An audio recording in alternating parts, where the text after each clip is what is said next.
السلام علیکم، welcome to my YouTube channel. آپ کی دوست، آپ کی ہوسٹ نئی کہانی کے ساتھ حاضر ہے۔ پچھلے دنوں ہم نے پرانی ویڈیو میں ملکہ کوثر کی سیر کی تھی۔ میں اور میری دنیا، ان میں منتخب کہانیاں ہیں، ٹھیک ہے۔ آج ہم جو کہانی پڑھنے جا رہے ہیں، آپ لوگوں کو امید کرتی ہوں کہ بہت ہی اچھی لگے گی اور آپ نے کبھی پہلے سنی بھی نہیں ہوگی، ٹھیک ہے۔ ایک مردہ شہر اور ایک زندہ شہر۔ تو یہ کہانی مجھے امید کرتی ہوں آپ لوگوں کو بہت اچھی لگے گی۔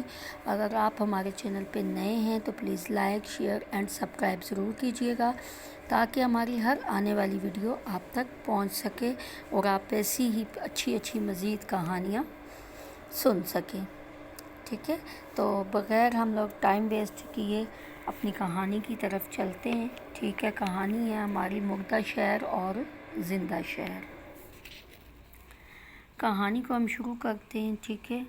جمیل الدین عالمی 20 جنوری 1946 میں دہلی میں پیدا ہوئے، ٹھیک ہے۔ یہ کہانی جو ہے ایک جمیل الدین کی ہے اور وہ جو ہے دلی میں پیدا ہوئے، ٹھیک ہے۔ ان کے والد سر امیر الدین خان ولی، ٹھیک ہے، لوہار تھے، ٹھیک ہے۔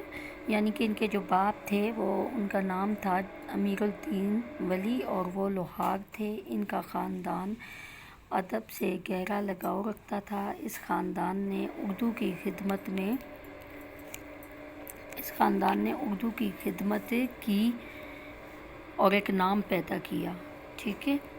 نام پیدا کیا۔ مرزا غالب کے مکتوبات میں لوہار کا اثر اکثر ملتا ہے، ٹھیک ہے۔ لوہار کا ذکر جو ہے وہ اکثر ملتا ہے۔ جمیل الدین عالمی کو اردو سے لگاؤ وراثت میں ملا تھا، ٹھیک ہے، یعنی کہ باپ دادا سے ملا تھا۔ جمیل الدین ایک پیکر تھے، لیکن انہوں نے اردو ادب کی بھرپور خدمت کی تھی۔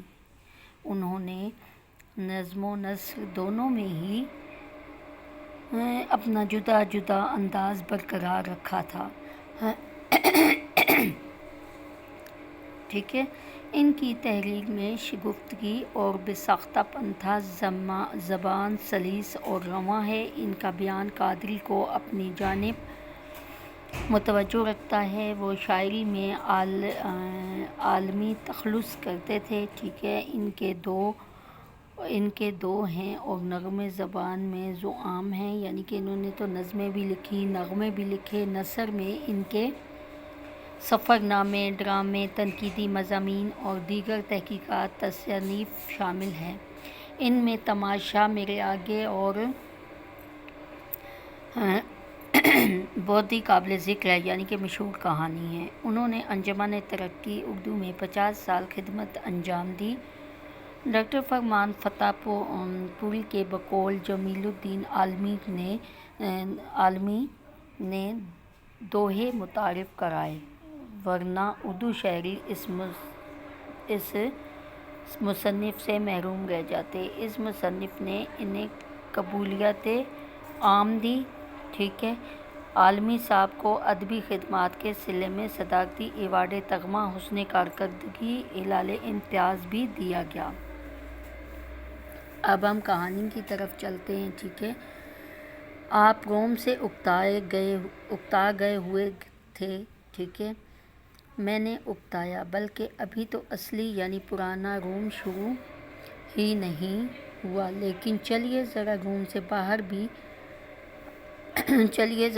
سے باہر بھی ہم ہو آئیں، کیونکہ اٹلی صرف روم ہی نہیں بلکہ یہ درست ہے کہ کم از کم ہمارے لیے اٹلی روم کے بغیر کچھ بھی نہیں، ٹھیک ہے۔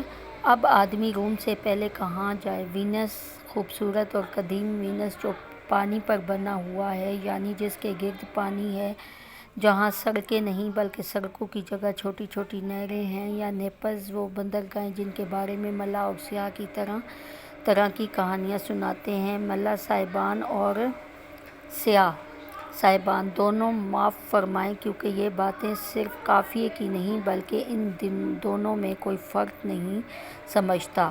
یا سسلی چاہیے، سسلی جس کا عربی نام سکیلا ہے، جزیرہ سکیلا جہاں پہاڑوں کے بیچ میں قدرت نے نئے چشمے بنا رکھے ہیں اور سیاحوں کی جنت کہلاتا ہے۔ شاید آپ میدان میلان جاننا پسند نہیں کریں گے، کیونکہ وہ ایک صنعتی شہر ہے اور آپ کو صنعت و ترقی سے دلچسپی نہیں چاہیے۔ صنعت و حرفت یابہ الفاظ دیگر اقتصادیات اور دلچسپ بوگس لوگوں کی آتے ہیں۔ ہم ایشیائی وزاداروں کو اقتصادیات سے کیا تعلق ہے؟ یہ سب مادی اور دنیاوی باتیں ہیں اور ان پر غور و فکر محنت طلب ہے، اور محنت اس گرم علاقے میں ناممکن ہے، اور ہو بھی تب بھی اس میں کچھ مزہ نہیں۔ چنانچہ آپ کو میلان نہیں لے جاؤں گا، جو شدید ہے اور اٹلی کا تجارتی اور صنعتی مراکز ہے۔ یوں بھی وہ شمال میں واقع ہے اور اطالوی تاریخ اور حسن کے خزانے جنوب مغرب میں بکھرے ہوئے ہیں۔ ٹھیک ہے،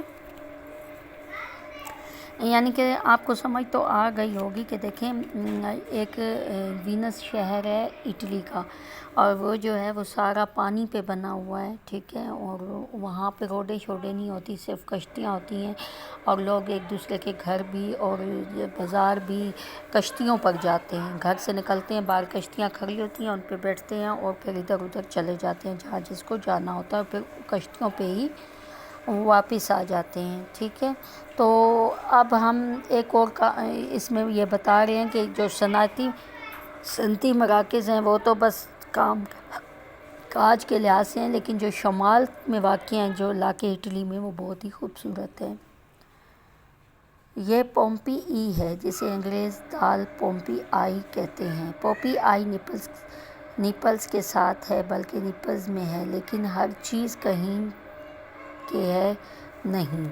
یہ ایک عظیم خوشحال شہر تھا جو اجڑ چکا ہے۔ ٹھیک ہے، یہ جو پومپی شہر تھا یہ اجڑ چکا ہے، یعنی کہ تباہ ہو چکا ہے، بکھر چکا ہے، ختم ہو چکا ہے، اور شاید ابھی زندہ ہے۔ کئی سو برس ہوئے جب ایک رات اس شہر کی عیاشیاں عروج کو پہنچی تھیں اور ایک قہر خداوندی نازل ہوا تھا۔ ایک زلزلہ آیا اور پورا شہر زیر زمین پہ چلا گیا۔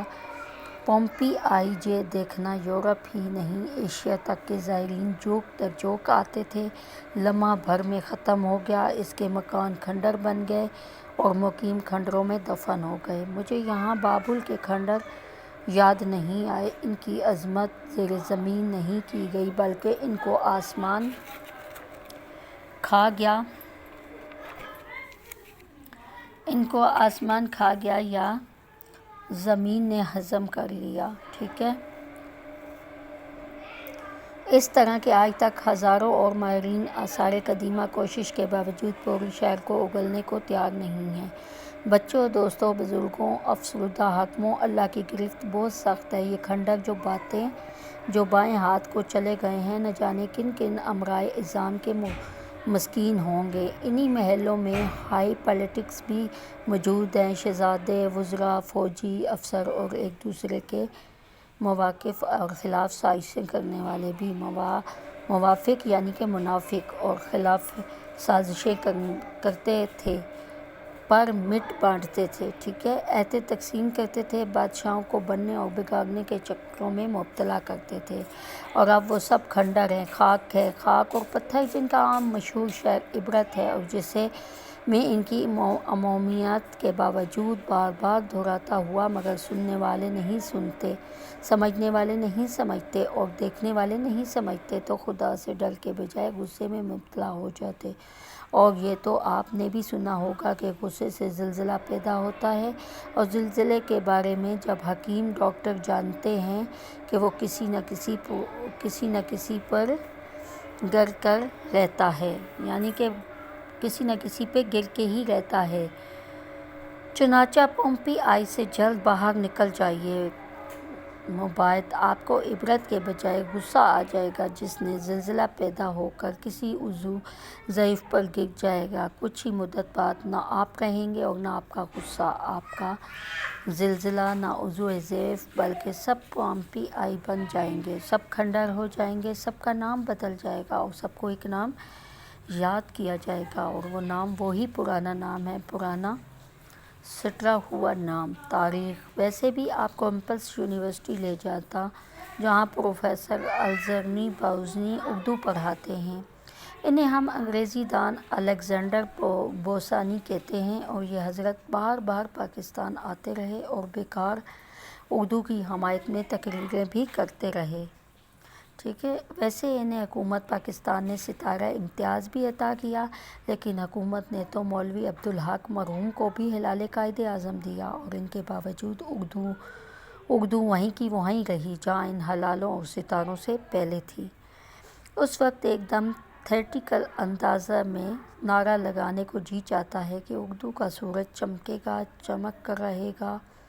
مجھے اچھی طرح معلوم ہو چکا ہے کہ آپ کو یونیورسٹی سے دلچسپی نہیں، اس لیے اگر میں آپ کو نیپلز یونیورسٹی لے جاؤں گا تو آپ ہاتھ چھڑا کر بھاگ جائیں گے، جس ملک میں خود عوام اور تجارت اور امرا جیسی جاگیردار نے ایک یونیورسٹی بھی نہ بنائی ہو اور سب کام حکومت پہ چھوڑ رکھا ہو، اس ملک والوں کو غیر ملکی یونیورسٹی دکھانے کا کیا فائدہ؟ تو بس اب نیپلز میں کیا رہ کے کرنا ہے؟ بندرگاہ کے مناظر سو وہ کراچی جیسی بندرگاہ سے مختلف نہیں ہیں، سوائے اس کے کہ وہاں عورتیں بھی کام کرتی ہوئی نظر آتی ہیں، ٹھیک ہے، اور یہاں سب خشکا ہی خشکا رہے گا، جیب خانے، کتاب خانے، نواد مجسمے۔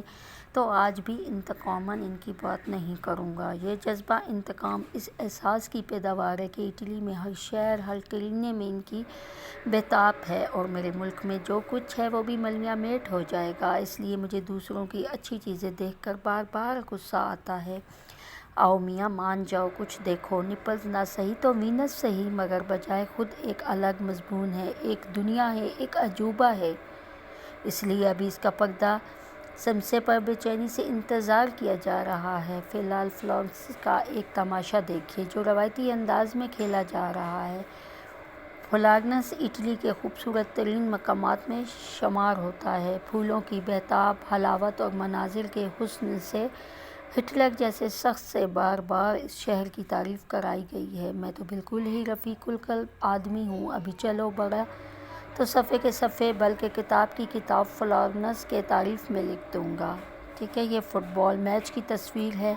میچ کو مقابلہ کہتے ہیں تو بچے اور پڑھے لکھے بات ہی نہیں سمجھتے، اس لیے مجبوری معاف۔ انجمن ترقی اردو کی بات منوانی تو کافی آنسو سے رابطہ ختم ہو جاتا ہے، یعنی جن سے بات کرنی ہے وہ سمجھنے سے معذور نظر آتے ہیں، اس لیے انجمن معاف فرمائے، بندہ مقابلے کی جگہ میچ ہی استعمال کرے۔ یہ میچ پرانی واضح کے اللہ باسوں میں کھیلا جا رہا ہے۔ بقول کے تاریخ روایت کے احترام میں جہاں اور جشن منائے جاتے ہیں، وہیں یہ بھی صحیح منظر بڑا شاندار ہے۔ سمجھ میں بہت کم آتا ہے، مگر دیکھنے اور سمجھنے میں ہمیشہ فرق رہا ہے، اس لیے صرف اس تاریخ کو دیکھیے اور عکاسی یعنی فوٹو افراد کو دعائے خیر سے یاد کیجیے جو میں نہیں ہوں۔ اچھا، ایک عجیب و غریب منظر دیکھیے، میں نے ایسا منظر کبھی نہیں دیکھا۔